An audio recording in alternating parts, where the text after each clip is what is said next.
katarungang pambarangay? Why do you think? Bakit tayo merong katarungang pambarangay?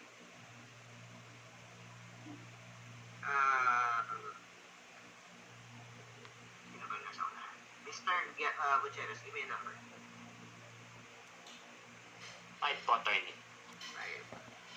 1, 2, 3, 4, 5. Rio Florido.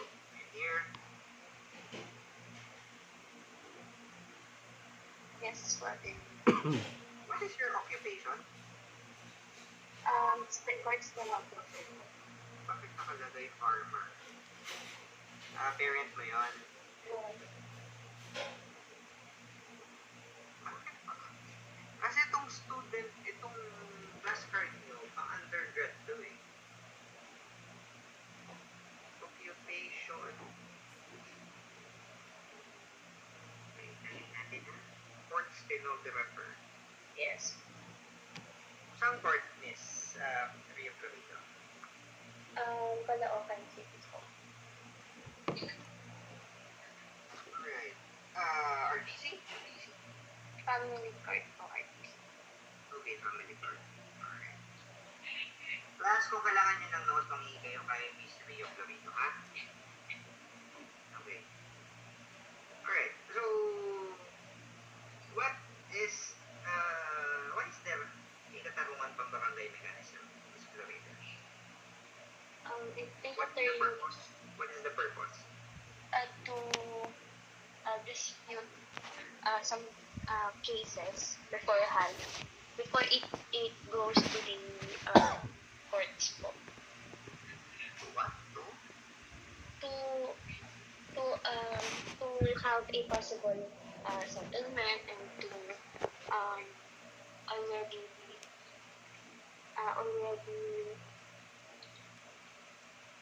dispute a case before it be tried to in court po. You mean for it to be resolved before it reaches the court? Yes po. Yes po. Okay.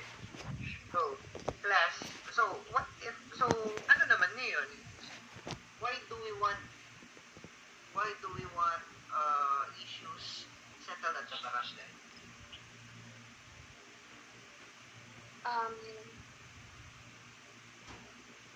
So ano po, You work at the courts. You should know this. Why do we want issues between parties settled at the barangay level? to easily ano po,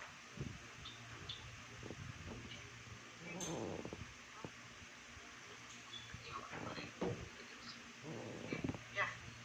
Why do we want issues and disputes settled at the barangay level? to at least reduce po the number of court litigations at least.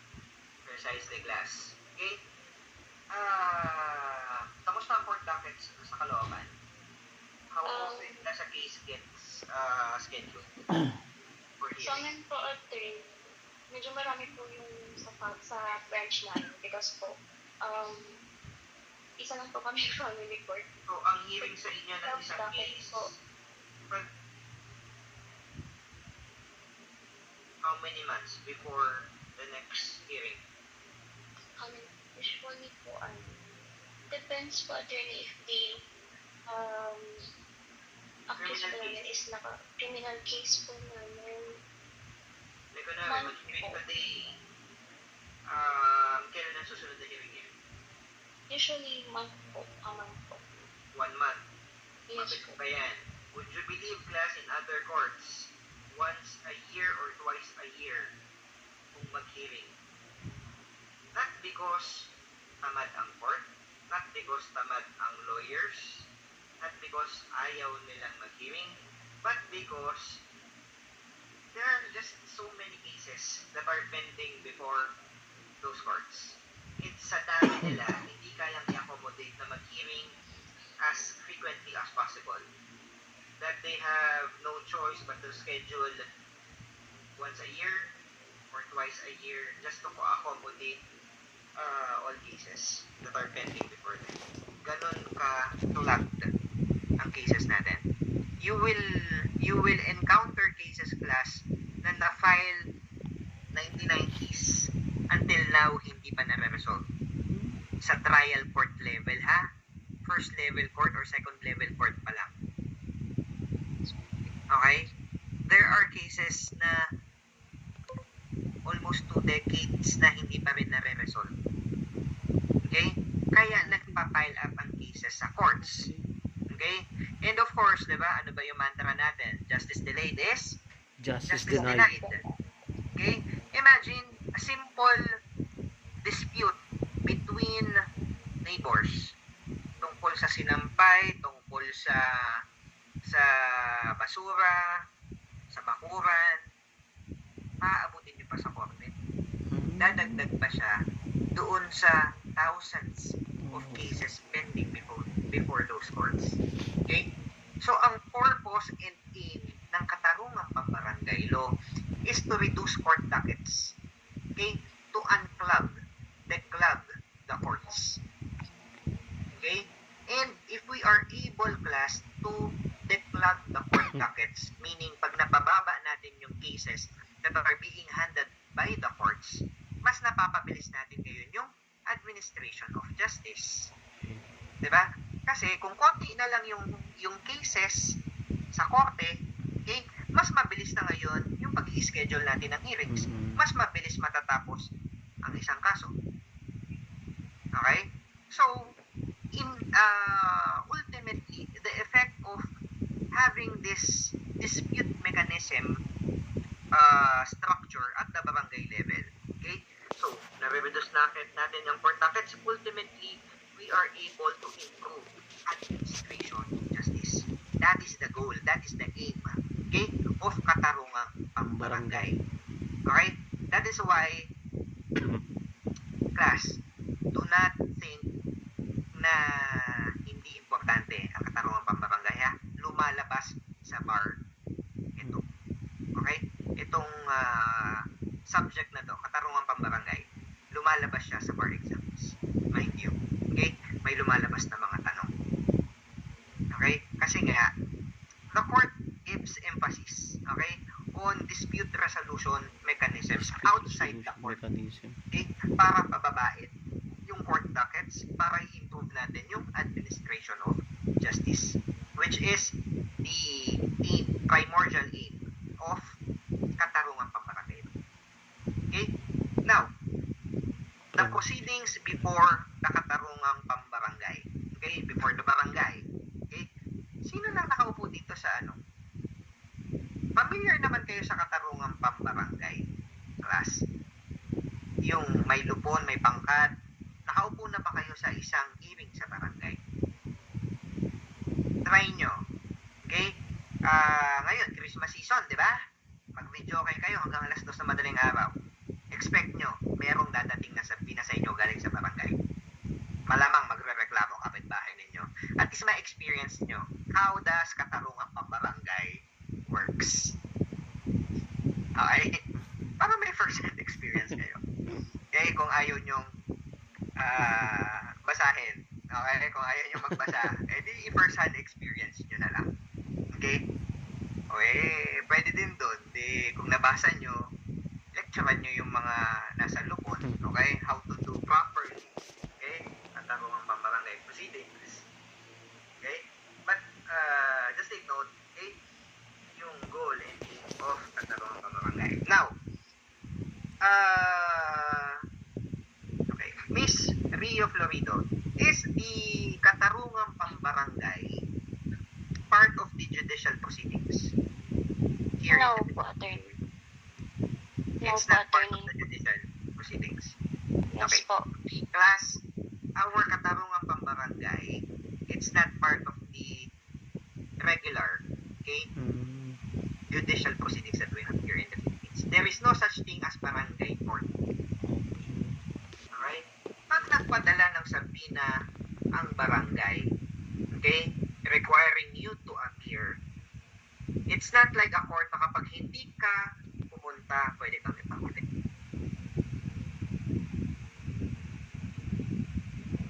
Okay? Korte, pwedeng gawin yun. Pag pinadala ka na sa PINA at hindi mo pinansin, the court can issue warrant of arrest against you. Okay? Kahit hindi ka akusado, class. Mind you, okay? Even in civil actions, hindi criminal even in civil actions, pag ang court nag-issue ng subpoena and you fail to obey and you are a witness, the court can issue warrant for your arrest. Okay? But not in katarungan pambarangay. Okay? Not in the proceedings before the dispute mechanism before a barangay. Okay? Pwede silang padala sa PINA para invite yung parties to sit down and settle their disputes. Okay? Now, how does a barangay, at the barangay, how is a dispute settled, Miss Rio Florido? What are the mechanisms, different mechanisms, under the Katarungan Pambarangay Law by which a dispute between parties are settled? There are three other ways. There's an amicable settlement, conciliation, arbitration. Amicable settlement. That's how you resolve this. That is the end goal. You want an amicable settlement between the parties. But how do you arrive at that? By filing a complaint. No, I'm asking about the mechanism. Paano, what are the means or modes by which a dispute are being resolved in barangay, in Katarungan Pambarangay? By a mediation. Are you answering me or are you asking? Mediation natin. May mediation. Apart from mediation, what else?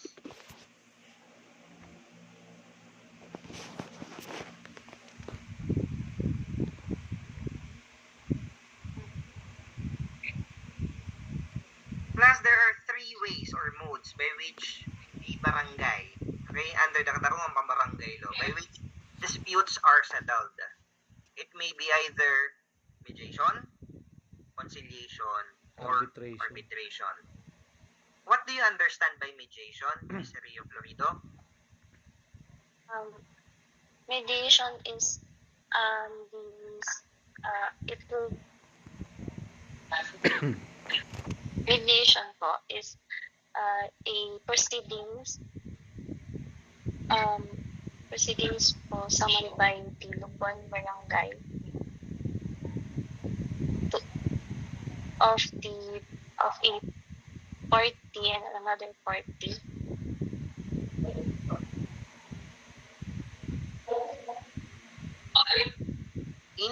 In your own understanding, what is mediation? How do you understand mediation? Paano nangyayari ang isang mediation? Again, take note class, there is no such thing as barangay court.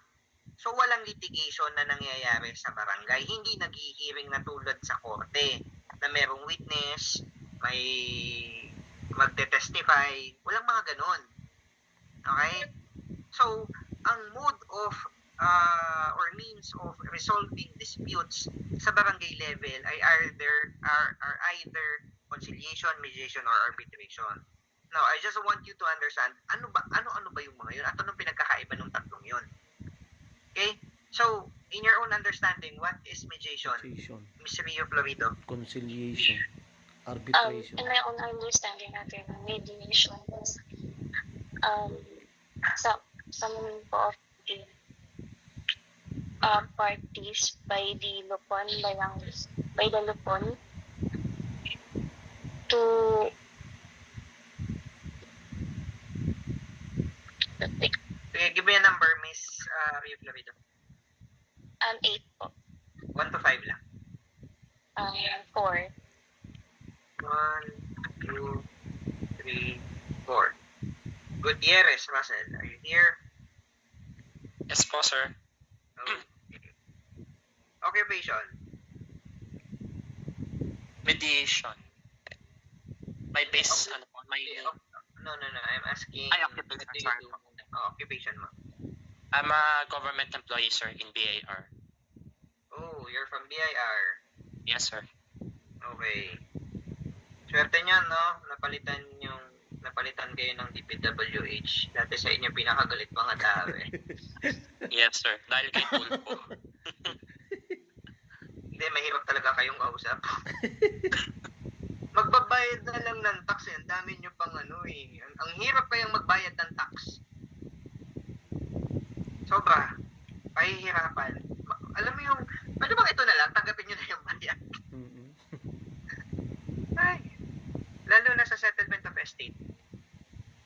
Sobrang busisi. What do you do at BIR, sir? If you don't mind.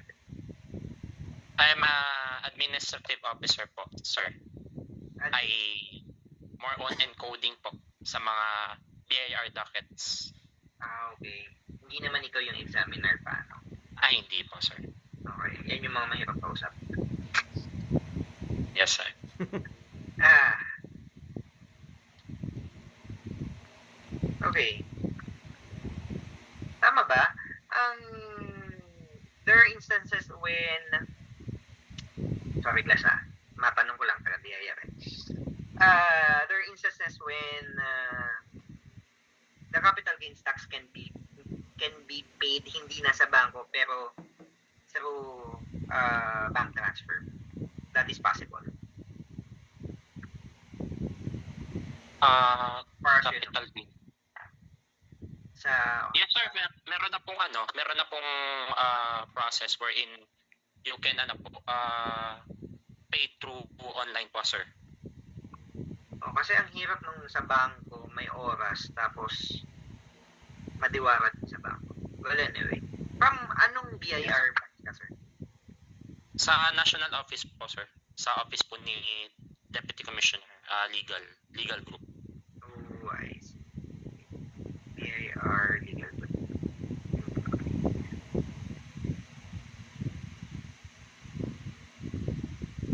Okay. Class, be good to your classmates, ha? There will come a time na kailangan ninyo yung help ng isa't isa. Okay? Tsaka tandaan nyo ito, wag kayo magdadamot ng notes, wag kayo magdadamot sa mga materials. Okay? Kasi hindi nyo kalaban dito yung mga kaklase nyo. Okay? Ang kalaban nyo dito, sarili nyo. Okay? Hindi naman nag-grade ang professors, well, ideally, okay? Based sa performance ng entire class, but your own performance. Okay? Alright. Now, going back, Mr. Gutierrez, what do you understand about mediation?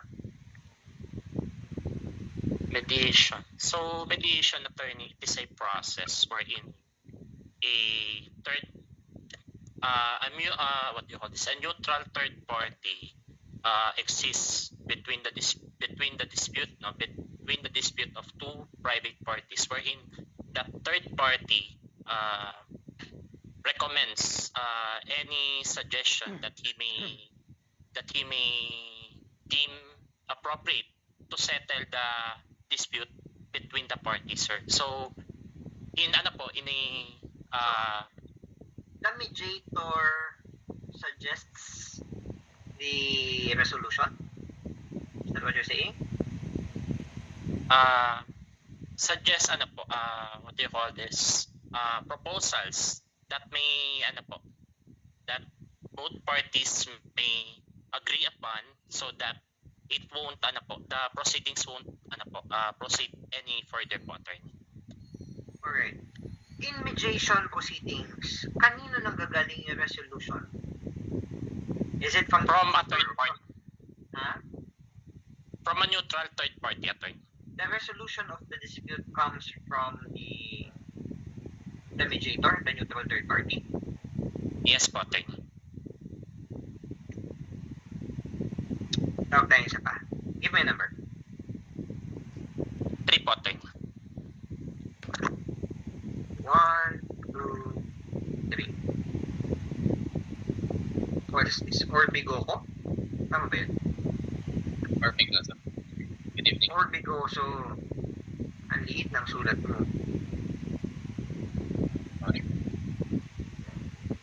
buti na lang ang bar exam computerized na. Okay. Okay. What do you do, sir? I am an e-learning consultant po, attorney. E-learning consultant. What exactly does an e-learning consultant do? We recommend po how our platform and contents be implemented po to a school. Because schools po traditionally they use books. Our product po is a system or a platform. So now in a digital world. So yun po. So I recommend them ways how the school will use our platform. How do you become an e-learning consultant? Ano dapat ang background mo? Education? For my current role attorney, not necessarily po, but it would be an advantage po if you have education background because you would know po yung experience ng teachers or the admins po of school. I see. Alright, interesting. Parang IT, ganun din? Hindi naman. Yes, attorney. Somehow po, my role po is like an IT. I am a first level support po when it comes to problems in our Okay. Sige.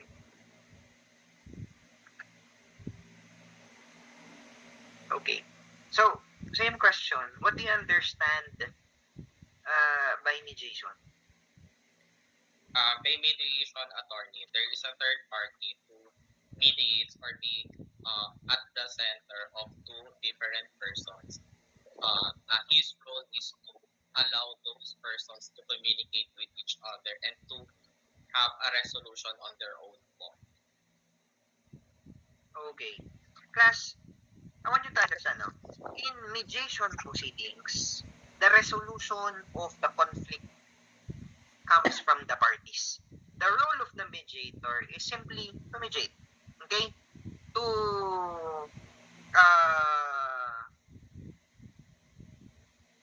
ask the parties to sit down, okay, and facilitate the dispute resolution. Okay? Taga-mediate lang siya, parang magulang nyo. Ikaw, ganun ba kayo bilang magulang? Or kayo na yung nagde-decide sino ang tama? Mas maganda kung magiging mediator kayo, no? Wherein, you facilitate the resolution process. Okay, ganun sa mediation.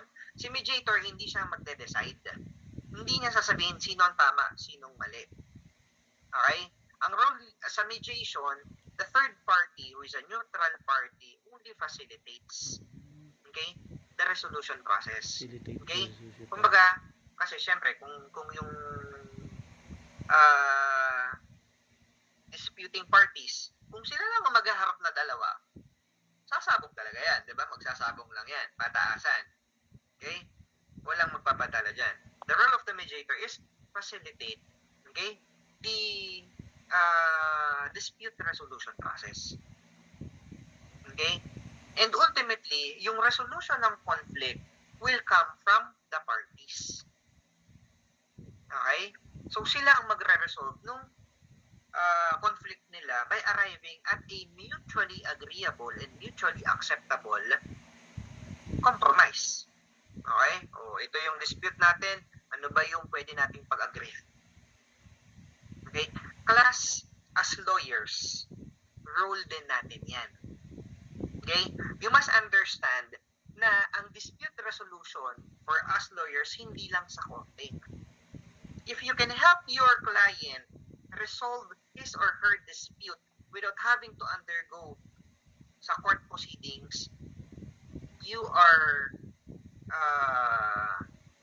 doing a great service for your client and for the courts. Bakit? Para sa client mo, hindi na kailangan dumaan ng court, hindi niya kailangan gumastos ng pagkalaki-laki at maghintay ng ilang dekada para matapos yung conflict niya o yung issue niya or dispute.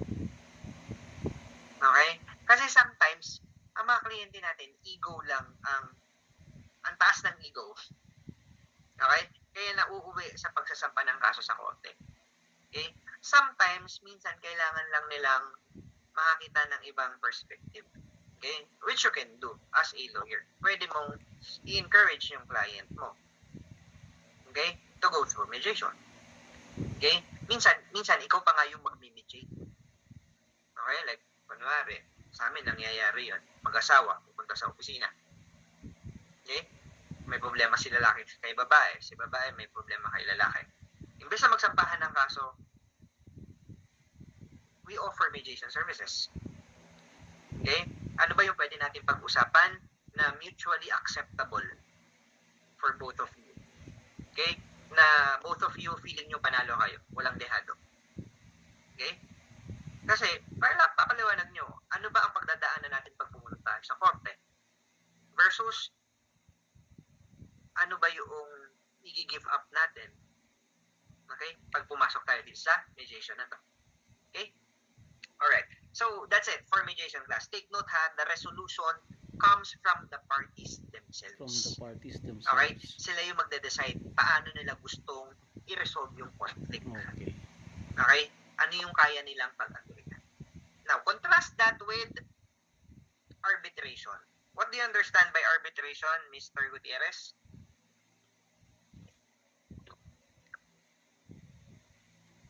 So, arbitration, attorney. So, there is an arbitrator between two private parties, and that arbitrator specializes on the dispute where the dispute revolves.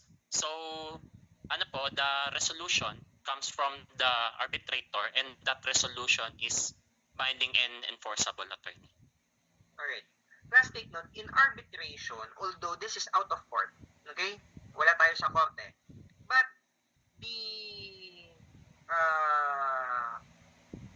the parties can opt to undergo arbitration before the barangay. Okay? The parties, under arbitration, okay, the parties will appoint or select arbitrators, the persons who will arbitrate. And itong arbitrators na to, class, they, at the end of the proceedings, they come up with an arbitration award. Sila ngayon yung magbibigay at magbababa ng resolution for the parties. Okay. Para sa korte, 'di ba? Ang courts gano'n naman, 'di ba? Maghi-hearing tayo, present ng evidence both parties, at the end of the day, the court will render a judgment. Parang gano'n ang arbitration. Okay? Both parties will be given opportunity to present their side. Okay, kung may ebidensya sila, they'll be allowed to present evidence. And then the arbitrators later on will render an arbitration award. Okay? So the resolution of the conflict comes from these arbitrators. Okay? Contrast that with mediation, wherein the resolution of the conflict will come from the parties themselves. Okay? Now,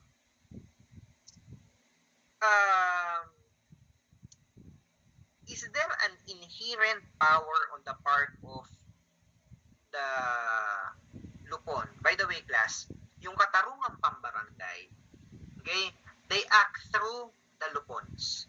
Okay? Merong lupong tagapamayapa. Okay? And sa lupong tagapamayapa, meron na bang naging member dito, class, ng lupong tagapamayapa? Sa inyo? Wala. Meron na?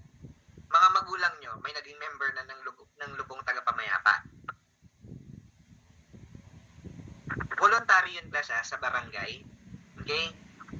You can be a member of the lupon. Okay? From that lupon, so kumbaga, it's a pool, okay, of citizens, from the community. Okay? And from that pool or lupon, pumipili ng what we call pangkat ng tagapagkasundo. Okay? Yun yung actual na nagre-resolve ng conflict for the parties. Now, the pangkat, okay, pwedeng mediation lang ang gawin nila, pwedeng arbitration. Okay? Na-discuss na natin anong difference ng dalawa. Now, my question is there an inherent power on the part of the lupon or the pangkat to do arbitration and adjudicate the dispute between the parties? Adjudicatory Mr. power. Gutierrez. Based on the provisions of the local government code, there is an inherent power vested upon the members of the Lupon, attorney. No. There's Same no, question, Mr. Orbi Goso. no, there's no inherent adjudicatory No, power. Lupon doesn't have inherent powers. Their powers exist or arises upon agreement of parties in writing. Okay. Mr. Gutierrez, please read section 413, paragraph A of your local government code. Do you have a copy of your local government code? Look at Yes, section 413. Read section A, please. Section 413, arbitration. The parties may, at any stage of the proceedings, agree in writing that they shall abide by the arbitration award of the Lupon chairman or the pangkat. Such agreement to arbitrate may be repudiated within 5 days from the date thereof, for the same grounds and in accordance with the procedure hereinafter prescribed. The arbitration award shall be made after the lapse of the period for repudiation and within 10 days thereafter. Alright. So, from what you have just read, is there an inherent power on the part of the barangay Lupon or the pangkat tagapagkasundo to arbitrate and adjudicate issues between the parties? No.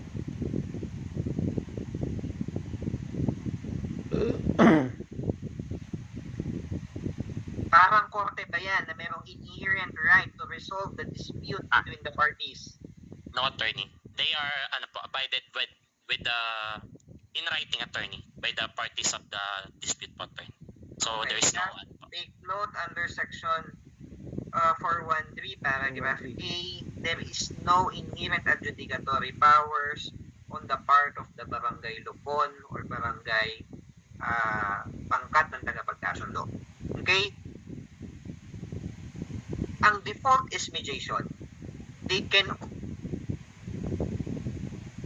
later on render an award, arbitration award, if the parties agree in writing. Okay? Kailangan mag-agree yung parties in writing, okay, that they shall undergo arbitration proceedings and that they will abide, okay, by whatever award which will be rendered by the Lupon chairman or the Lupon tagapagkasundo or ang katagapagkasundo. Okay? Walang inherent power itong barangay to resolve the disputes between the parties. Hindi pwedeng sabihin ni chairman na, oy, ikaw A, mali ka, ang tama dito si B. So ito dapat ang gawin mo B, babayaran mo ay A, bayaran mo si B. Walang ganong power, ha? Ang barangay. Okay?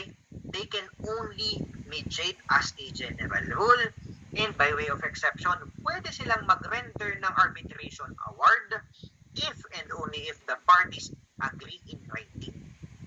Okay? Kung walang agreement in writing, hindi nag-express ng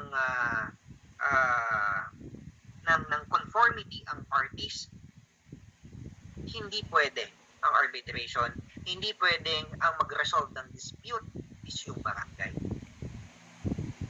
Okay? Alright. In fact, class, yun nga,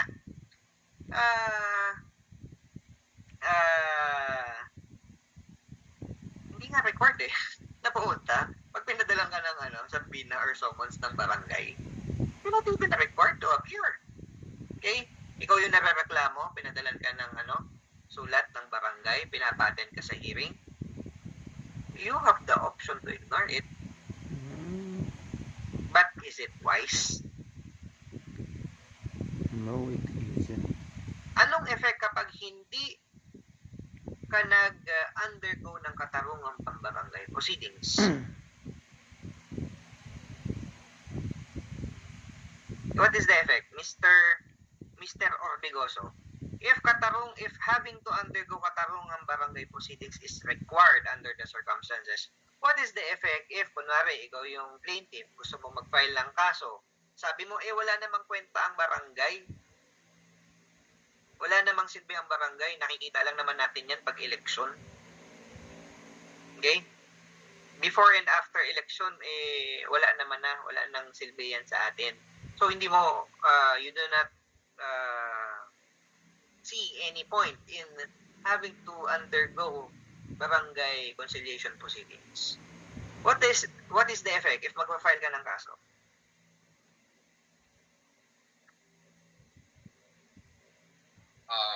I believe attorney the effect would be the case would be dismissed if the case really requires po that it is not from the exception po to not proceed with barangay conciliation. Okay. Class, I want you to read section 412. Pakibasa, Mr. Orbegoso. This pertains to the general rule when it comes to barangay conciliation proceedings. Please read section 412. Okay po. Precondition to filing a complaint. No complaint petition action or proceeding to fulfill any matter within the authority of the court shall be filed or instituted directly in court or any government office for adjudication unless there has been confrontation between the parties before the Lupon chairman or the Backward, and that no conciliation or settlement has been reached as certified by the Lupon secretary or Pangkat secretary as attested to the Lupon or Pangkat chairman, or unless the settlement has been repudiated by the parties thereto. Okay. Take note of the general rule, class. Okay? Our general rule under section 412 of the local government code is that you cannot file any complaint, petition, action, or proceeding in court. Okay? Directly, without having undergone first barangay conciliation proceedings. Kailangan magkaroon muna ng actual proceedings, no confrontation, yung parties before the barangay, before the katarungang pambarangay. Okay? Otherwise, it is a ground for dismissal. Later on, we will discuss paano nadi-dismiss. Okay? Alright, so that's the general rule, class, no? You cannot file. You cannot go directly to the court. Okay? In fact, even criminal cases, applicable ba to sa criminal cases? Yes. If you do not, if katarungang pambarangay is required and then you fail to undergo katarungang pambarangay proceedings, diretso nag-file ka ng kaso, it can be, the information can be quashed. Okay? Pwede ka magpa-quash because of section 412. Because it is a requirement by the law. Okay? Alright. Now, we just read the section 412 plus. Now, question is, when is katarungang pambarangay proceedings required? Kailan? Kailangan tayong dumaan sa barangay, Mr. Gutierrez? So, parties are required to undergo the proceedings under katarungang pambarangay where it is in civil cases wherein the parties reside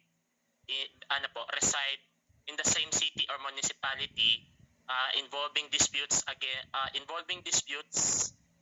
like property,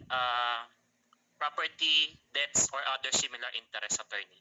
And in relation to criminal cases naman po, parties are required to undergo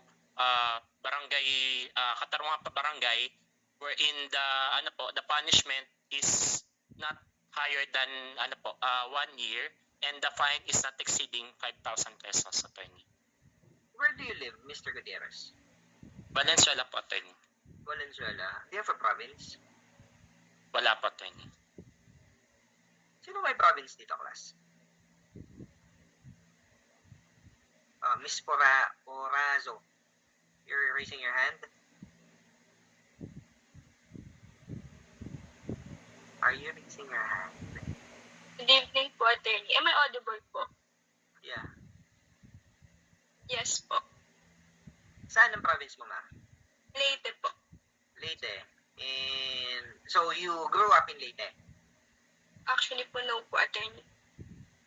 where did you grow up? Dito na sa Manila. Yes po. Who among you here grew up in the province? Oh, sige, Mr. Orbigoso. What province, from what province did you come from? I came from Bulacan po. Attorney. Bulacan. Okay. But right now, you're living in Quezon Barangay City. Pinyahan. Yes. Okay, sabi dito sa ano mo. Okay, Barangay Pinyahan, Quezon City. Okay?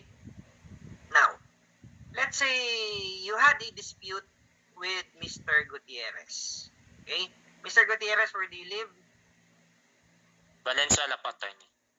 Valenzuela. Mr. Orbigoso, where do you live? Quezon City. Quezon City, but originally you are from Bulacan. Bulacan. Okay? And nag-political law naman kayo, di ba? Nag-Poly 1 na kayo. Hindi pa kayo nag-Consti 1. Consti po, yes. Consti 1. Nag-Consti 1 na kayo. So, what is your domicile? Yung Bulacan po. Okay. Bulacan would be your domicile. It's the place where whenever absent, you have the intention of returning. Diba?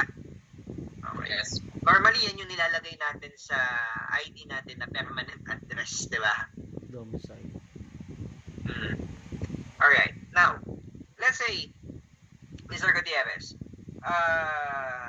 let's say, nagkaroon kayo ng conflict ni Mr. Orbigoso.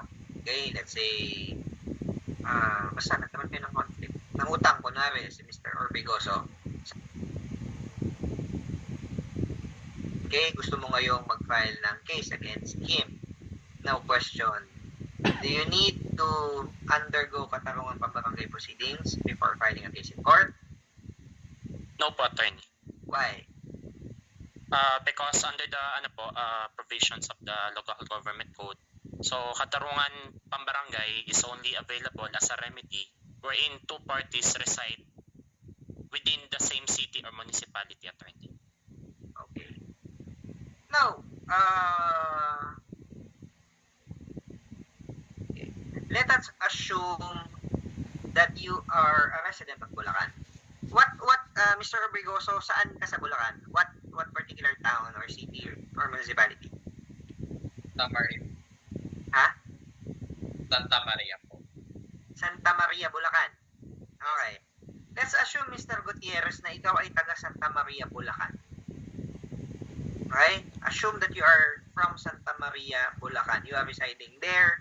Si Mr. Orbigoso, kababata mo. Okay? Kaklase mo from elementary, high school. Okay? Magkasama kayong tumanda. Okay? And nangutang sa'yo si Mr. Orbigoso. Unfortunately, he was unable to pay. Okay? And gusto mong mag-file ng case. Do you need to undergo katarungan pambarangay proceedings? Kailangan mo bang dumaan sa barangay?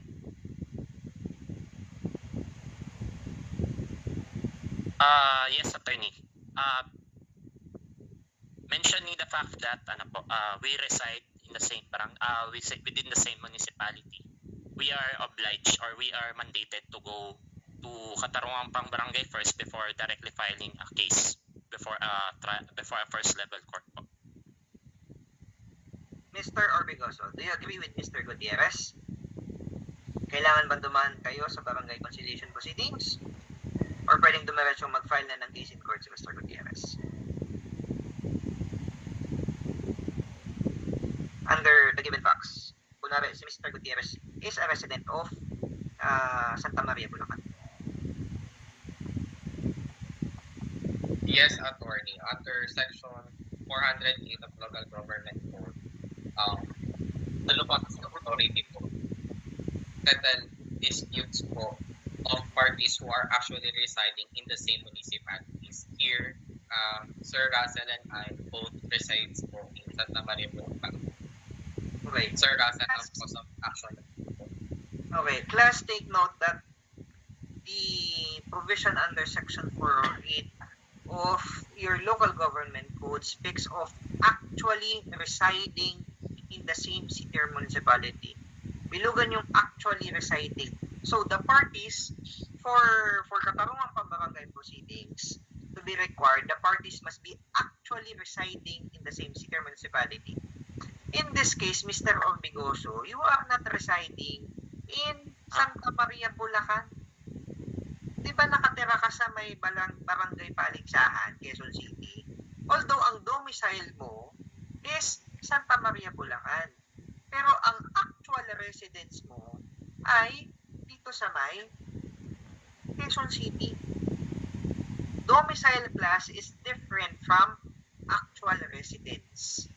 Okay? Yung actual residence is by the word itself, actual residence, kung nasaan ka talaga. Okay? And that could be different from your domicile. Yung domicile mo, yun yung inuuwian mo pag Pasko. Diba? To celebrate the holiday season with your loved ones, with your family. Okay? Diyan ka nagbabakasyon pag kunwari estudyante, diba? During holiday season, pag summer vacation, diyan ka umuwi. Okay? That's what you consider your domicile, but that is not your actual residence. Okay? Yung actual residence mo is kung saan ka talaga actually nakatira majority of your days in a year. Okay? In which case, dito, kay Mr. Orbigoso, that's Barangay Peñahan, Quezon City. Okay?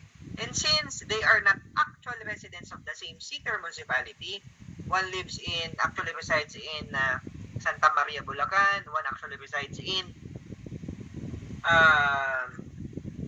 Barangay Peñahan, Quezon City. Of course, barangay katarungan proceedings is not required. Okay? So, take note of that, class, ha? Okay. Barangay Now, proceedings not required. Let's say Mr. Gutierrez, you live in, saan ka nakatira? Valenzuela po. Valenzuela. Si Mr. Orbigoso sa actual residence siya ng tawag dito? Barangay Peñahan, Quezon City. Okay? Now, let's say Mr. Gutierrez. Okay? Pagpalagay natin nakatira ka din. Okay? Nakatira ka din sa Barangay Peñahan, Quezon City. Okay? Let's assume that both of you magkapit-bahay kayo ni Mr. Orbigoso. Okay? And through you, okay, nakilala ni Mr. Orbigoso yung kamag-anak mo sa United States. Let's say meron ka kamag-anak, no, from the States. Okay? Naging kaibigan din ni Mr. Orbigoso. Eventually, okay, Mr. Orbigoso was able to obtain a loan from that relative of yours who lives in the States. Okay? Di ko ba alam bakit ang daming utang ng Mr. Orbigoso. Alright. Wala si Mr. Laguto. Sarap ng tawa niya. Okay. So, nangutang, no? Yung si Mr. Orbigoso. Okay?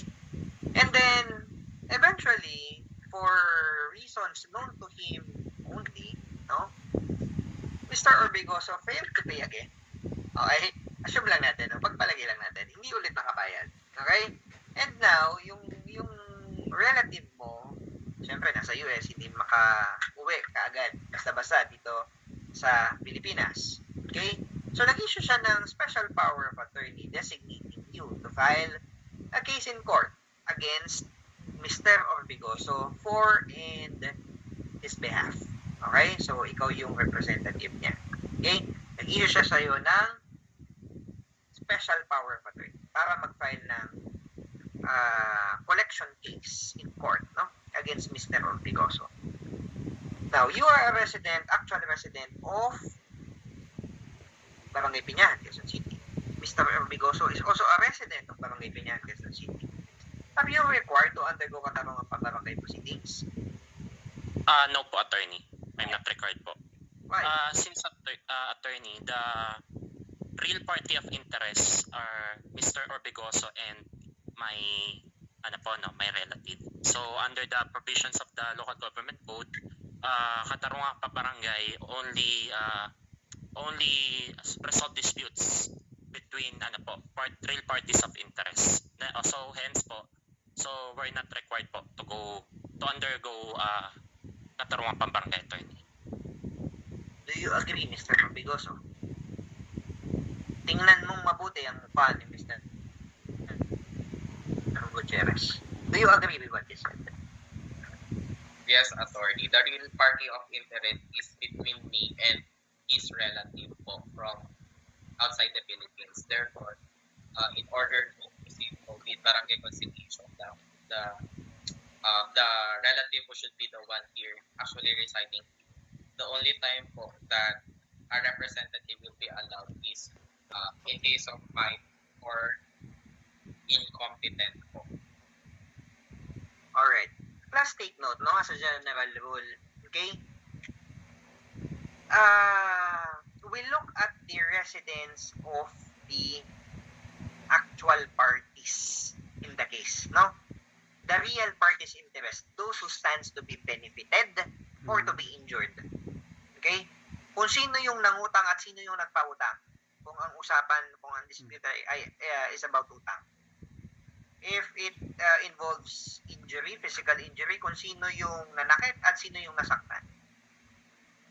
Okay? Sila yung real parties interest. We look at their residence. Hindi yung residence ni representative. Okay? Now, that is only the general rule, class, no? Again, the general rule is all disputes, okay? Lahat ng dispute involving parties residing in the same city or municipality are required to undergo katarungang pambarangay proceedings. Okay? That is the general rule. Now, are there exceptions? Meron bang disputes na even if the parties are actual residents of the same city or municipality, hindi pa rin sila required to undergo katarungang pambarangay proceedings? What are the exceptions, Mr. Orbigoso?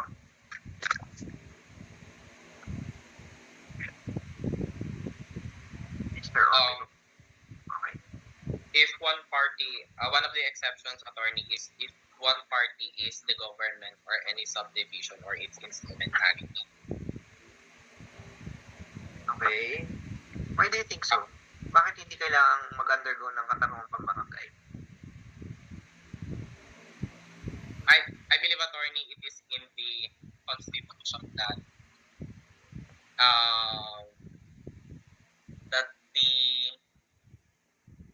sorry, attorney, I'll change my answer because government is a juridical entity po, and the disputes in barangay proceedings po can what is appreciated here is only personal po or the persons po. Okay, class, when we speak of katarungang pambarangay proceedings, okay, we only speak of natural persons. Okay? Tao. Ikaw, ako. Okay? Tao, hindi yung animal na ex mo. Okay? Okay.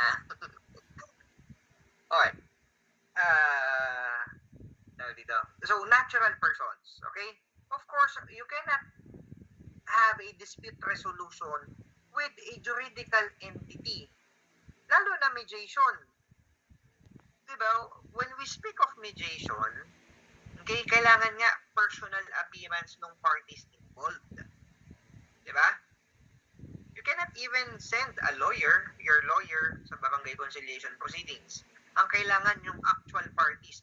Bakit yung actual parties, class, ang kailangan? Kasi, ang gusto natin, diretso. Okay?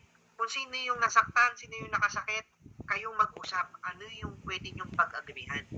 Eh kung magpapadala ka pa ng representative, wala kayong matatapos na resolution. Why? Kasi sabihin, wait lang po, itatanong ko pa po. Okay? Well, kung juridical person yan, like a corporation, taga lang po, pag mimitingan pa po muna namin sa board of directors. Okay? So, wala kayong ma-resolve na dispute pag gano'n. Okay? So, take note, class, ha? Ang katarungang pambarangay proceedings applies to natural persons. So, if the other party is a juridical person, like the government, agency or branch or instrumentality of the government or even private corporations, public and private corporations, okay, parties are not required anymore, no, to undergo katarungan pambarangay proceedings. Okay, kasi ang gusto natin is personal appearance of the parties, sila mismo magharap, okay, to resolve their differences. Okay, what else? What are the other exceptions to the general rule, Mr. Orbigoso? Another attorney is that the party po is a public officer or employee and the dispute arises po from the performance of his duty. Okay. Well, of course, that class is self-explanatory. Siyempre, that prohibition is to prevent, okay, public officers and employees, okay, who works in the government. Siyempre, ayaw naman natin na maistorbo sila dun sa trabaho nila. Okay, papupuntahin pa natin sa barangay. Okay, especially if the dispute involves their official functions. Okay? They're not acting naman kasi in their personal capacity. So, if you feel offended or violated by their action which was done in the performance of their official duty, okay? Hindi mo naman sila pwedeng singilin, okay, in their personal capacity. Okay? But as an officer of the government. Okay? In their official capacity yun. Okay? Ang pwede lang natin ilapit sa barangay in one's personal capacity. Okay? What else, Mr. Orbigoso? Dispute po involves real properties where the properties are located in different cities or municipalities po. Okay. What else? The parties po reside in the same barangay but of different cities or municipalities. Attorney. The parties po resides in different barangays po, different cities, municipalities. Yeah, kasi nga, sabi nga natin, kailangan actual resident sila ng same city or municipality. So, kung hindi sila residente ng same city or municipality, edi exempted yan. What else? Offenses po involves po the punishment whereby the maximum penalty for imprisonment would be exceeding 1 year and a fine po would be exceeding 5,000 pesos. Okay. So, here, class, you will note, no, that for disputes, even disputes which are criminal in nature, diba? This exception speaks of imprisonment of not more than 1 year and or fine not exceeding 5,000 pesos. So it speaks of a dispute involved which is of criminal in nature. Okay? So this is your proof, class, that katarungang pambarangay proceedings applies even in criminal cases. Okay? So for disputes involved which are criminal in nature, like kunwari, nakasagasa ka, class. Okay? That is in criminal law, that is reckless imprudence. Tama, reckless imprudence resulting in kung ano man, serious physical injuries, okay?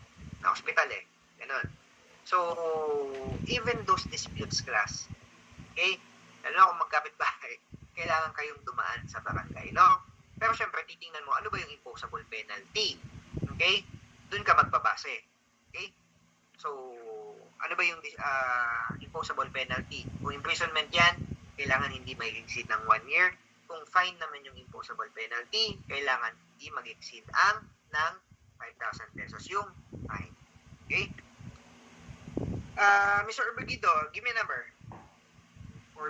Orbigoso pala, Orbigoso. Give me a number. 3 po, attorney. 1, 2, 3. Miss Parazo. O yan, ikaw yun. Evening po, attorney. Okay, what do you do? You are a full-time student. Yes po, attorney. Okay, lagay natin dito, full-time. Okay, what What are the other exceptions to the general rule that parties who disputes must undergo katarungang pambarangay proceedings? One of which is that the offenses where there is no private offended includes po ate. Or there is no private offended party. Okay. Why do you think hindi na sila kailangan mag-undergo ng katarungang pambarangay proceedings? Because as stated earlier, attorney, in katarungang pambarangay, we need personal appearance. Hence, in this, there is no private offended party. For example, is tax evasion. Okay. Sinong kamijate mo kung walang private offended party? Diba? Yes. Plus, in offenses where there is no private offended party, sino ang offended party talaga doon? It's the state, di ba? Actually, in criminal cases, no? In criminal cases, the offended party really is the state. Kaya nga, Republic of, yung sa title, di ba? Republic of the Philippines versus Atong Ang. Okay? So, the offended party really is the state. Okay? And the victim. Okay? Actually, ano lang yan, witness lang yan for the state. Okay? Now, in offenses where there is no private offended party, syempre, sino kamijation mo? Eh, ang purpose nga ng katarungang pambarangay is pagharapin yung parties. Diba? If there is no party to appear, kasi nga, wala namang victim. Like, kunwari, illegal possession of firearms or illegal possession of dangerous drugs, nahuli ka. Kanino ka makikipag-mediate? Kay police? Na umaresto sa'yo? So, magme-mediation kayo? O, sige, magkano? Para hindi kita sampahan ng kaso. Okay? Walang ganun, no? So, take note, no? Required lang mag-undergo ng katarungang pambarangay if there is a private offended party. Okay? What else, Miss Orazo? If the dispute is in the interest of the president of the, or to, if it's necessary to prevent injustice from being committed, attorney. If it is? If it is disputes which the president may determine to In the interest of justice. which the president may determine in order to prevent the interest of justice upon the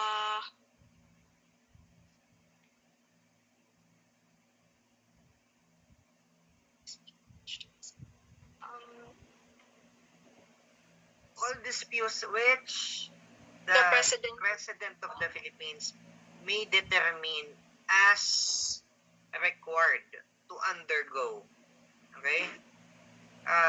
Or as needed to undergo katarungang pambarangay proceedings. Okay? Although wala pa ako na-encounter naman, no, na any act of any president saying na, itong dispute na to, i-undergo mo to sa katarungang pambarangay proceedings. Wala pa naman ako na-encounter. Okay? So, that is a codal provision. What else? Apart from this enumeration under Section 408, meron pa ba tayong ibang exceptions, Miss Orazo?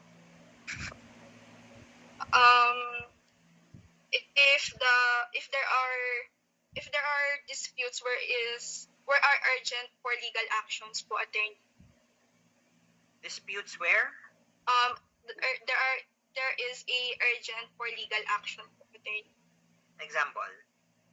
Example is if the crime cases is where the accused is under police custody or investigation or detention. Of course, class. Oh, sige. Bakit hindi na kailangan dumaan sa katarungang pambarangay? Because it is under custodial investigation. If a person is already under custody, nakakulong na, okay? Nakasagasa, Okay? Right there and then, hinuli ng pulis. Okay? Gustong mag-file ngayon ni complainant ng reckless imprudence. Okay? Resulting in physical injuries. Let's assume na yung penalty imposable does not exceed 1 year. Now, under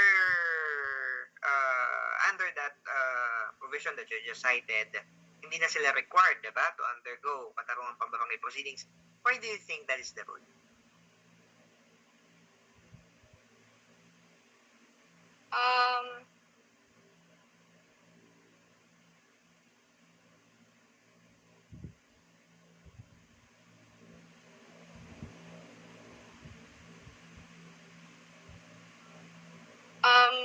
Because as always mentioned, attorney, in Katarungang Pambarangay, it is necessary for a personal appearance. However, if the person is already in custodial investigation, Pwede naman siyang dalhin ng mga pulis sa barangay at para mag-usap. because in custodial investigation, attorney, he is already one of the suspect of the crime. Oo nga, suspect siya. Tapos nakakulong siya. So bakit hindi na kailangan duman sa barangay? Class, in my subject, be always prepared to answer the question why. Why? Kasi gusto ko. Hindi. Because I want you to understand, bakit ganyan ang batas?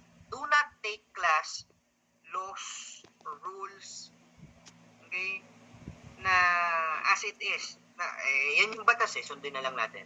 You must understand bakit ganyan ang batas. Diba? Parang sa mga karelasyon nyo, mag-i-impose kayo ng rule. O bawal mo tong gawin, bawal mo tong, diba? Ang daming bawal. Kailangan mo ipaintindi bakit bawal. Otherwise, magka-clash kayo, diba? O, parang sa karelasyon mo, diba? Nag-i-impose ka ng rule. Ipaintindi mo, bakit bawal yan? Aside from he is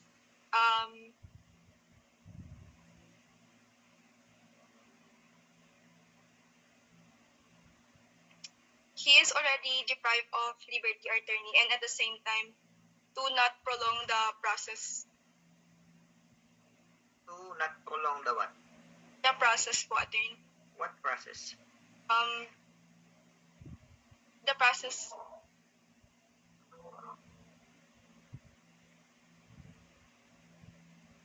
The process of administration of justice. Administration of Justice. Pang Miss Universe ang mga sagutan mo. Class, bakit hindi siya required? Take note, class. The accused or the person is already in detention. Okay? Kung i-require mo yung parties to undergo katarungang pabarangay proceedings muna bago ka makapag-file ng case, what will happen? It will take how many months bago ma-resolve sa barangay yung dispute? In the meantime, the accused is under detention 60 days nang wala pang kaso sa kanya na naka-file in court. Take note, an accused or a person can only be put in jail, okay, for a maximum of, nag-crime na ba kayo, class? Nag-crime 1 na kayo? Okay. How long can you place an accused in detention without a case having filed against him in court? Article 125 of your revised penal code. 26 hours po. Okay? 9, 18, 36 hours depending kung anong klaseng crime. Okay? Yes. Maximum is 36 hours. Hindi pwedeng lumagpas kung kunwari heinous crime yan, hindi pwedeng lumagpas ng 36 hours na nakakulong siya ng walang na ipa-file na case sa kanya in court. Otherwise, kailangan palabasin yan. Okay? Otherwise, pwede mong sampahan ng kaso yung mga pulis na nagde-detain dito kay accused. Okay? Now, kung i-require mo na mag-undergo ng katarungang pambarangay proceedings, it will take how many months bago magkaroon ng dispute resolution, ng resolution yung dispute ninyo. Tsaka ka palang pwedeng mag-file ng case. Imagine what will happen. Diba? There will be a violation ng right ng accused. Okay? Under the revised penal code and under the Constitution. Kasi there will be deprivation of liberty there. Liberty. Nang wala pang case na ipafile sa kanya sa court. Okay? Kaya hindi pwedeng nakakulong yung tao, magkakatarungan pambarangay pa kayo. Okay? Make sense naman, di ba? Okay. In fact, class, most of the provisions sa mga batas natin and under our rules, you can explain them. Meron kadalasan, merong common sense explanation, no, sa mga rules. Okay? Minsan kailangan lang nating hanapin yun. Okay? Minsan nga pwede mong sagutin ang tanong, okay, using common sense. Okay? Ako nagagawa ko rin nung nasa law school ako. Hindi ko nabasa. Iisipin ko lang, ito pwede. Okay? Yung Director General ngayon ng Director General ng ARTA, si Secretary Perez, Ernesto Perez, if you're familiar with him, Director General ng ARTA ngayon, Anti-Red Tape Authority. He was my professor sa law school, credit transactions. Admittedly, class tamad ako nung estudyante ako. Okay? Nagsipag na lang ako nung sa remedial law. Actually, ewan ko, natutuwa ako sa remedial law. Kagaya niyo din ako. Kaya alam ko yung mga style. Okay? Kung lulusot. Pag hindi naghigpit ang professor, like kunwari, magle-lecture lang siya, ba't ako mag-aaral? Ba't ako magbabasa? Magle-lecture lang naman yung prof. Wala namang recitation. So, hindi na ako magbubuklat. Makikinig na lang ako. Okay? Ang problema, pag napakinggan ko, maya-maya nakalimutan ko na. Okay? So, basta ganun. Minsan po, pasok ako ng hindi nakapag-aral. Or, yung tinatanong is beyond na dun sa natapos kong basahin. Okay? Minsan, nakakalusot ako, class, because of common sense. Nakalimutan ko na yung tanong eh. Tapos, basta, recitation, tinanong ko ng prof, sumagot ako.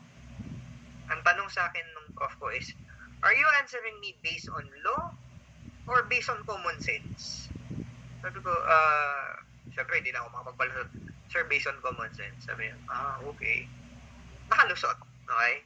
Pero minsan, class, kasi, no, that's the beauty of understanding the law. Pag naiintindihan mo siya, hindi mo kailangan mag-memorize. Meron at meron kang maisasagot. Okay? Eh, kunwari, ibigay yun sa yung sa scenario natin nakakulong, ibigay yun sa isang essay type question. Pag tinanong ka, bakit? Diba? Why? Why hindi kailangang dumaan? Masasagot mo. Eh, hindi naman nakalagay sa book yan, di ba? Nagbasa kayo ng Riano book, nakalagay ba yan? Bakit hindi na sila kailangan, Hindi yan nakalagay sa books class. Okay? Pero, common sense naman eh. Di ba? And mas madali siyang intindihin pag naiintindihan. Alalahanin, no? Yung provisions of the law and the rules kung naiintindihan siya. Okay? So, apart from those, Miss Razo, ano ba? Other exceptions? If habeas corpus petitions whereby a person has been deprived of his personal liberty. Yeah. Same justification or same reasoning, no? If a person is deprived of liberty, okay? Siyempre, hindi mo na kailangan yan. Because, di ba, the Constitution, our Constitution, ayan, may poly na tayo, ha? Our Constitution, it places great significance on our personal liberties. Di ba? You cannot deprive of your liberty without due process. Okay? Your liberty has been curtailed. Let's say you are a witness or a resource person sa isang hearing sa Congress in aid of legislation. Biglang ayaw ka nang palabasin doon. Okay? Na-deprive yung liberty mo. Okay? Yung person na nag-detain sa'yo Hindi ka naman under custody kasi hindi ka naman nakakulong, hindi ka naman nakaposas, pero ayaw kang palabasin. Okay? So, may nag-file kayo ng case for habeas corpus, okay? Para for you to regain your liberty. So, hindi na kailangan tumanyan sa katarungang pambarangay. Kasi nga, because of the nature of the action, okay? It is an urgent action. Okay? Ang habeas corpus, mabilisan yan, class. Okay? Mabilisan ang proceedings kapag habeas corpus. Because nga, we're talking about deprivation of liberty. Okay? So, hindi na kailangan idaan sa barangay kasi it will take time. Okay? What else? Miss Porazo? Ano pa yung mga exceptions natin? If there are actions coupled with provisional remedies, which are the preliminary injunction, attachment, replevin, or support pendental lite. Support pendentality. All of the provisional remedies, class, no? And if the action is coupled with a claim for provisional liberties, yung provisional remedies, okay? Hindi na rin kailangan yan mag-undergo ng katarungang pambarangay proceedings. Okay? What else, Miss Porazo? Meron pa ba? If the actions which may be barred by the statute of limitations, attorney. Okay. What do you mean by statute of limitations? If there is a prescribed period of or the time to file cause of action already prescribed po, attorney. Alright. Take note, class, na hindi naman unlimited yung right mo, no? Yung time. Okay? It's not unlimited, no? For you to file your action. Again, nasa civil code naman natin, no? 1144, 45, 46. Okay? Of your civil code, no? Nakalagay naman doon yung timeline, no? The prescribed period to file your actions, no? Depending on the basis, no, or your source of your cause of action. Okay, depende kung written contract yan, oral contract, or if it is a based on judgment. Okay, so naka-specify naman yun, no? Naka-specify yan sa Article 1144, 45, 46. Okay, so if your cause of action is about to prescribe, okay, meaning if your cause of action is about to be barred by what we call statute of limitations, magpe-prescribe na. Okay? You do not need to undergo katarungang pambarangay. Okay? Pwedeng justification na yon to forgo katarungang pambarangay proceedings. Why? Kasi the period that it will take time para ma-resolve yung dispute sa barangay, kung ilang buwan man yan, it may happen na hindi pa tapos yung katarungang pambarangay proceedings, nag-prescribe na. Ito hindi ka na pwedeng mag-file ng action in court. Diba? So, kung magpe-prescribe na yung action mo, okay, prescription is about to set in, hindi mo na kailangan dumaan sa barangay. Pwedeng idiretso mo na yun in court. Okay? What else, Miss Porazo? Meron pa ba? If there are disputes between the members of the cultural communities, attorney. Okay. Well, of course, class, no? Of course, our law recognizes na yung ating indigenous people, brothers and sisters, they have their own traditional or customary way of settling disputes. Okay? So, if the parties belong to an indigenous community, okay, they are not required to undergo katarungang pambarangay din, no? Since their dispute will have to be settled through their customs and traditional dispute mechanisms. Okay? Alright. What else? Meron pa ba, Ms. Porazo? If the complaint is or by against corporation, partnership, or judicial entities, po, attorney. Juridical entities. Okay, so we have already explained that kanina, class, no? Katarungang pambarangay proceedings applies only to natural persons. Okay? Yung persons who can personally appear, okay, before the barangay, talk, sit down, and settle the case personally. Okay? Hindi siya applicable sa juridical persons kasi ang juridical persons, like corporations, wala eh. Sino nga-appear sa kanila? Diba? Okay. What else? Miss Corazzo, meron pa ba?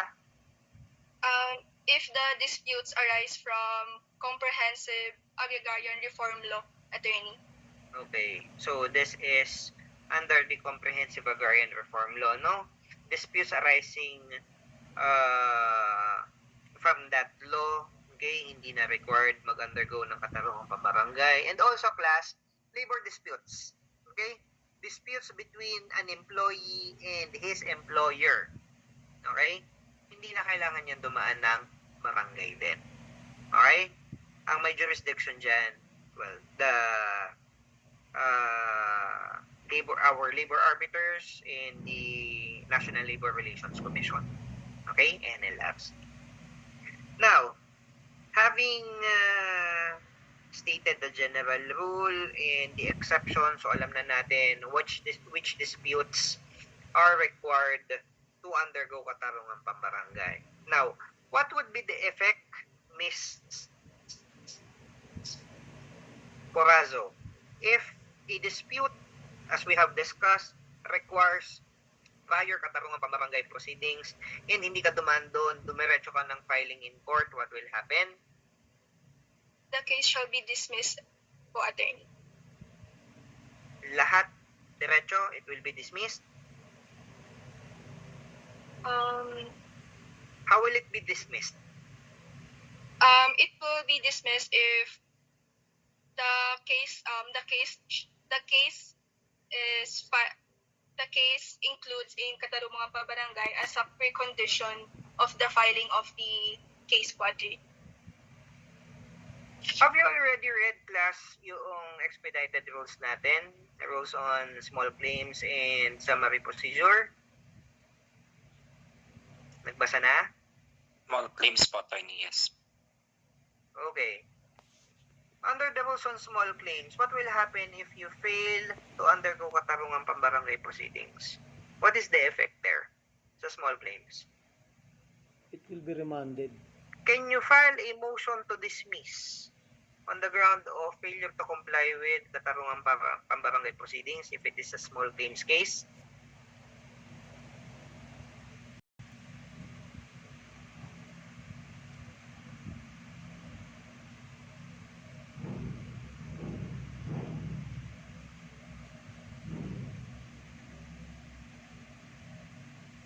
Give me a number, Miss Corazzo.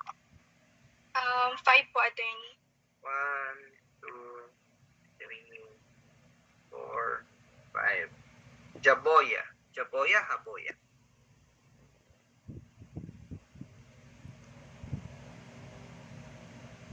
Hello, attorney. Good evening po. Sir, ilang years ago pa tong picture mo dito? Ano po siya? Matagal na yan, sir. Ang kapal ng buhok eh.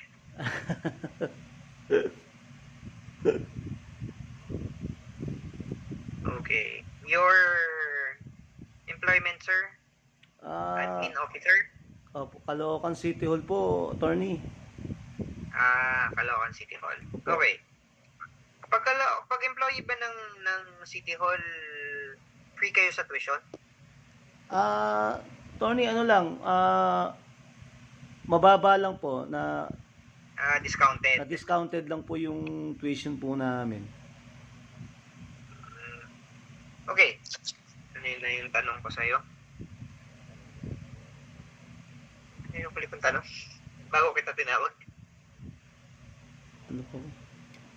Motion to dismiss, attorney.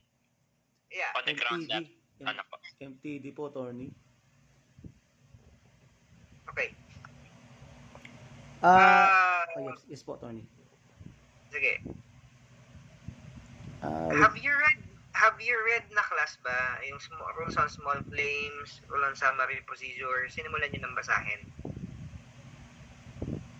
Okay. Under the rules on small claims, what is the effect if you fail to comply with katarungang pambarangay proceedings and the case falls under katarungang pambarangay, what is the effect? It will be dismissed without prejudice, attorney. How will it be dismissed? Do you file a motion or what? It will be dismissed it will be dismissed without prejudice in terms of filing a new case. It will dismiss without prejudice because when a certain individual filed it to the court. Wait. What do you mean by dismissed without prejudice? Liwanagin mo na yan. Natin yan. What do you mean by dismissed without prejudice? Okay, attorney, when the case is filed at directly to the court, it will be remanded to the barangay justice system. Then it will be dismissed without prejudice in terms of filing a new case. So what do you mean by dismissed without prejudice? Actually, attorney, it's a motu proprio dismissal pertaining to the small claims. Pagkaiba yung motu proprio dismissal, mag-ibang concept yan, and yung dismiss without prejudice. I want you to understand first, what do we mean by dismissed without prejudice? Without prejudice to what? Yes. Attorney, so if we talk about dismissed without prejudice, so it pertains to dismissed, but it can be refiled. And without prejudice means that you are not barred to file a new case arising in the same cause.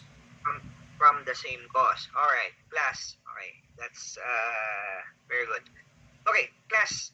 Okay, I want you to make it a habit. Okay, na kapag may nabasa kayo, always look for its meaning. Ha? Huwag kayong mechanical reading. Okay, na pag may nabasa ko na, didiretso na ako. Okay, always look for the meaning of what you read. Okay. Like yun, without prejudice. Without prejudice to what? Without prejudice to refiling. Meaning, if it is dismissed, you can just refile it. Okay? The same case, involving the same claim, against the same person, edi refile mo. Okay? So, without prejudice, it will be dismissed without prejudice to refiling. Meaning, you can refile it. Okay? Now, kabaligtaran nun, dismissal of a case with prejudice, meaning hindi ka na pwede mag-refile. Okay? Alright, now,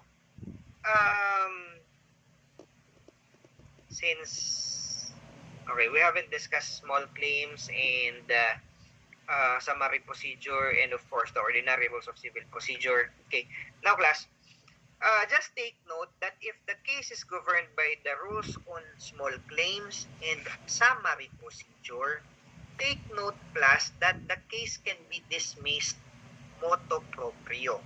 What do you mean by motu proprio, Mr. Jaboya? So, when we talk about Jaboya or Haboya? Haboya po, attorney. Haboya po. Okay.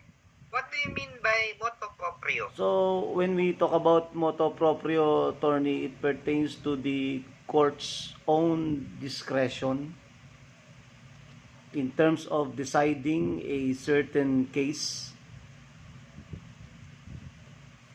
Class, when the court decides a case, of course, it will be in its own discretion.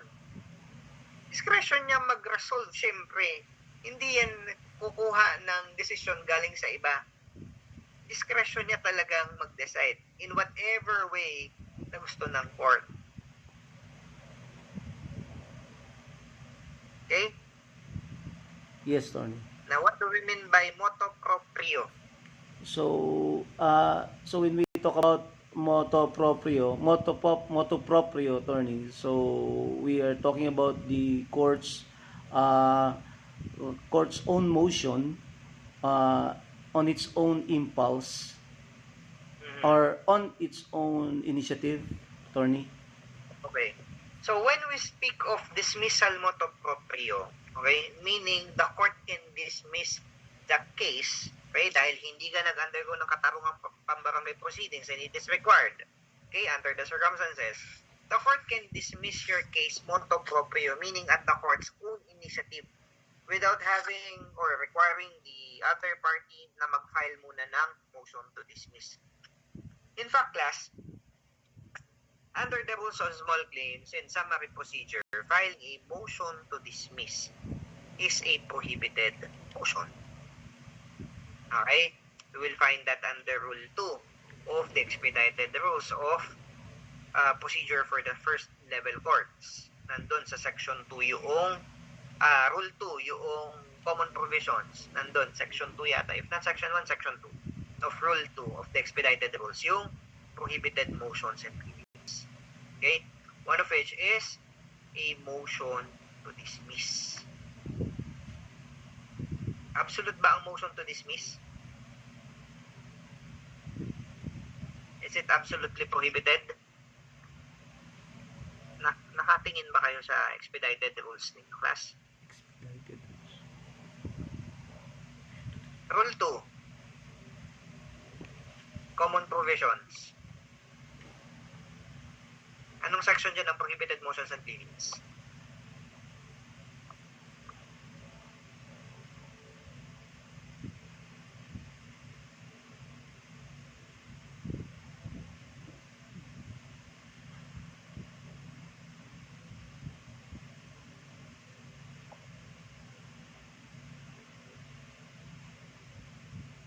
Section 2 of your Rule 2.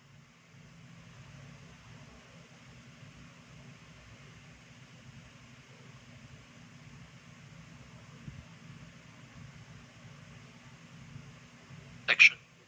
Paragraph A. Attorney, the exception po is on the ground of lack of jurisdiction over the subject matter or And failure to comply with the requirement of barangay conciliation. so meaning, if hindi nag-comply with the requirement of katarungang pambarangay, pwede kang mag-file ng motion to dismiss o hindi?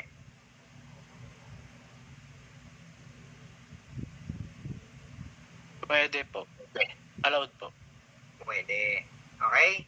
So, pwede kang mag-file ng motion to dismiss. Although, the court can dismiss it motu proprio. Okay?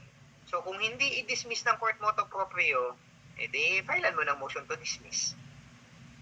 Okay? So, it is allowed if the case is governed by the rules on summary procedure or Small rules claims. on small claims. Okay? That provision under Rule 2 applies to both. Okay? Okay, Small claims and summary procedure. But if the case is governed by the ordinary rules of civil procedure, can there be a motu proprio dismissal on the ground of failure to comply with katarungang pambarangay proceedings? Anyone? Bawal po. Ha? Wala po. Why? Mr. Mahamok. Because under ordinary proceedings po, motion to dismiss siya. Under the ordinary proceeding po, motion to dismiss shall be filed by the defendant po. Hence po, the court cannot just dismiss the case po on the ground that failure to follow katarungang pambarangay. Plus, under the ordinary rules of civil procedure, okay, you will find this under Section 1, Rule 9. Puntahan nyo, Section 1, Rule 9. There are only 4 grounds for a motu proprio dismissal. Okay? Can you read to us, Mr. Mahomok, yung Section 1, Rule 9?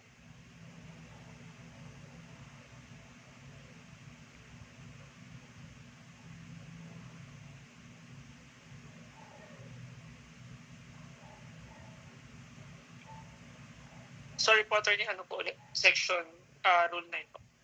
Section 1, Rule 9. Defenses and objections not needed po. defenses and objections not needed either in motion to dismiss or in the answer are deemed waived. However, when it appears from the pleadings or the evidence on the record that the court has no jurisdiction over the subject matter, that there is another action pending between the same parties for the same cause, or that the action is filed by a prior judgment or by the statute of limitations, the court shall dismiss the plea. Alright. So, mag-start kayo dun sa however. Okay? You will note there that if the court finds based on the face of the complaint, okay? So, pag nakita niya, nabasa niya, and the court determines, based on your submissions to the court, that it has no jurisdiction over the subject matter of your complaint, or there is a pending case between the parties, okay? Yung it is pendensya, or it is barred by a prior judgment, or by the statute of limitations. Ibig sabihin, nag-prescribe na the court can motu proprio dismiss. Okay? Yan lang yung grounds for motu proprio dismissal in ordinary civil actions. Okay? Now, how in ordinary civil actions class, if hindi pwede ang motu proprio dismissal, okay? How do you dismiss? Can you file a motion to dismiss?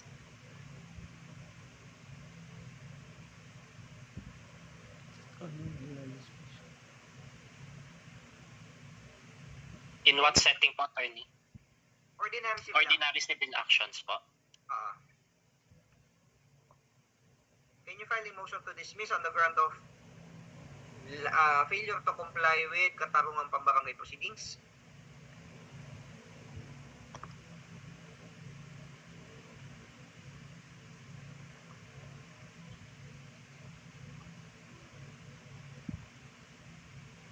Sorry, advance tayo class. Pero in relation naman to sa katarungang pambarangay. Can you file a motion to dismiss in an ordinary civil action? Can you file a motion to dismiss on the ground of failure to comply with katarungang pambarangay proceedings?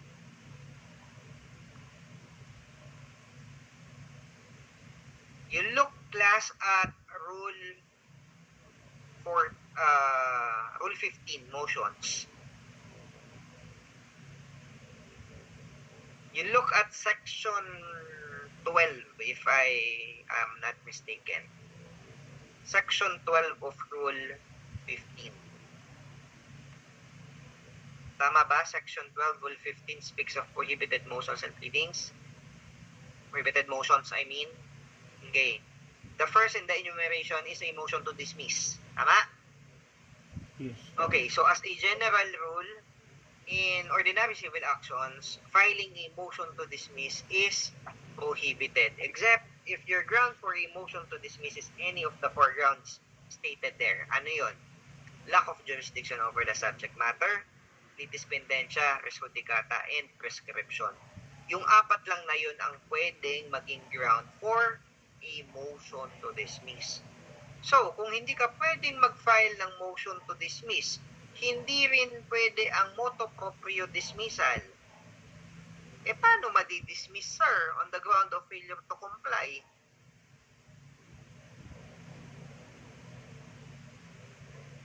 Paano? You look at Rule 8, manner of making allegations.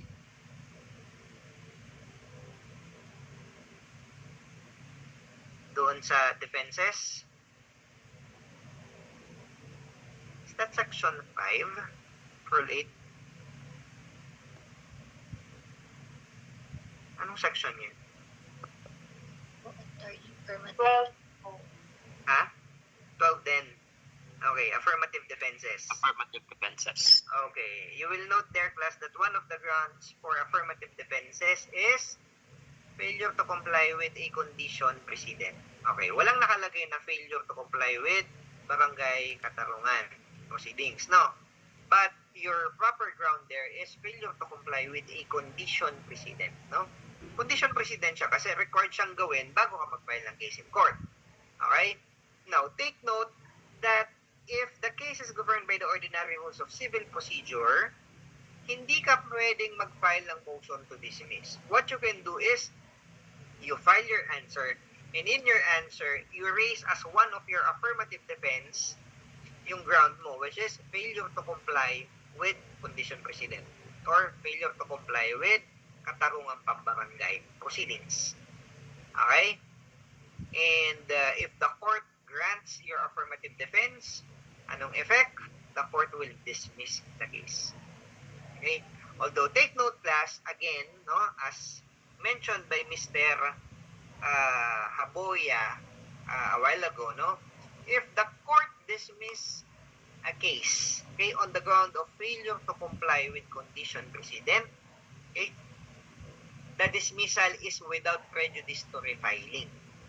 Ibig sabihin, hindi pa tapos ang kaso. Pwedeng i-refile. No? Hindi pa natatapos. Pwede ka pang mag-refile. Okay, hassle lang. Babayad ka ng panibagong docket fees. Okay? Alright.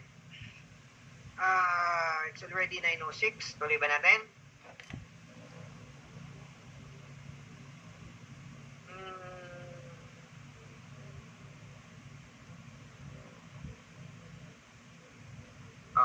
Miss Porazo, what is the effect if... si Mr. Haboya na. Mr. Haboya, what is the effect if you failed to file a motion to dismiss? Like, kunwari, the case is governed by the rules on summary procedure. Diba? As we have seen a while ago, diba? Binasa natin. If the case is governed by the rules on summary procedure, okay, you can file a motion to dismiss on the ground of failure to comply with katarungang pambarangay proceedings. Tama, yun yung nabasa natin, Mr. Lagota. Ikaw yung nagbasa, di ba? Tama ba? Ikaw ba yung nagbasa? Yes po, attorney. Okay. So, what if you are the defendant in a case. Okay? Ikaw yung defendant. Okay? Sinampahan ka ng kaso, let's say, action for collection of sum of money worth 2 million pesos. Okay? So, it's within the threshold for the rules on summary procedure. Okay? And under the rules, diba? Under Rule 2, Section 2, okay, of the Rules of Expedited Procedure for the First Level Courts, pwede ka, you could have filed a motion to dismiss on the ground of failure to comply with barangay conciliation proceedings. Now, kung nakalimutan mo, hindi ka nakapag-file ng motion to dismiss on that ground, what will be the effect, Mr. Haboya? So, if the effect of failure to file the motion to dismiss, it is considered to be as an affirmative defense, it will be waived because it's not jurisdictional. So,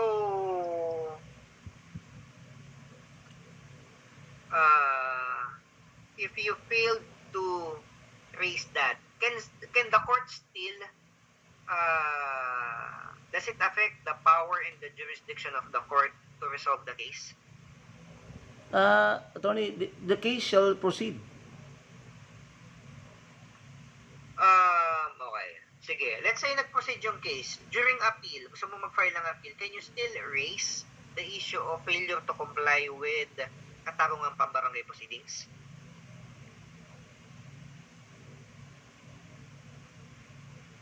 Attorney. Still analyzing.